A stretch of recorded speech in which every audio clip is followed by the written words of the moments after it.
Vladimir Putin, Russia's president, has finally broken his silence on the crisis in Ukraine, appearing on Russian television and accusing the West of supporting illegitimate regime change in Kiev. He said while force remained an option, there was no need for it now. Well, here to discuss latest developments is our chief foreign affairs commentator, Gideon Rachman. I suppose the first question from that press conference and what everyone's asking is, does Putin have a game plan? What is his game plan? Well, I'm afraid it's no clearer what his game plan is after the press conference than before, but there are three possible ways of thinking about it, I think. The first is simply to take him largely at his word and to say that he is worried about the rights and the protection of Russian speakers in the Ukraine, which is culturally quite a divided country. The second is perhaps to say that his game plan up until the revolution in Ukraine and the overthrow of Yanukovych was quite clear, which was to form a Eurasian Union, which was to group the countries of the former Soviet Union around Russia in a bloc. That when that fell apart, he was facing humiliation if he didn't react. This is a man who's dressed himself up as a sort of strong man. That's the kind of propaganda image of him. And that if he hadn't reacted, he would have looked like an idiot who was watching ice skating at the Olympics when his whole kind of world plan fell apart. A third interpretation is that actually they've been planning this for some time, that they've never really accepted that Crimea should be part of the Ukraine because it historically was part of Russia until the 1950s. They want to take it back, and that maybe they have designs on eastern Ukraine as well, bits of the predominantly Russian-speaking bits of eastern Ukraine, and that there's going to be more. I mean, that's a scenario that must be scaring Western leaders most, but what do you make of Western reaction? Are we seeing any difference of opinion between European leaders and Barack Obama?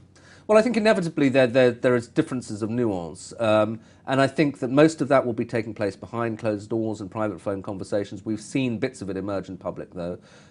It's clear that there are probably two poles of opinion, that the Americans, even though Obama's often accused of being too cautious or weakly, the Americans are being stronger on this than the Europeans. That's partly because they are the kind of global superpower. They tend to think in terms of pushing back quite strongly. Also, they have less trade with Russia. On the European side, Germany is probably the most important player. It's the biggest economy and the biggest economic partner of Russia. And the Germans instinctively, geopolitically, are non-confrontational.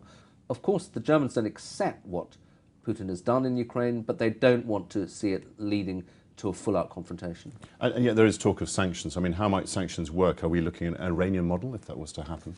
No, I think that what we're looking at probably at the moment is an extension of the Magnitsky List model. The Magnitsky List was an act passed in the US Congress which targeted specific Russian individuals who'd been involved in the in the killing of a Russian lawyer called Magnitsky. And I think here in the Ukraine, people see Russia's vulnerability as being very much linked to the rich Russians around Putin who like to come to London, who have big economic interests in the West and in Europe, and that perhaps if one started with things like visa bans, with looking at the freezing of assets of particular individuals, that would be a way of having a targeted approach which didn't disrupt the entire economic relationship.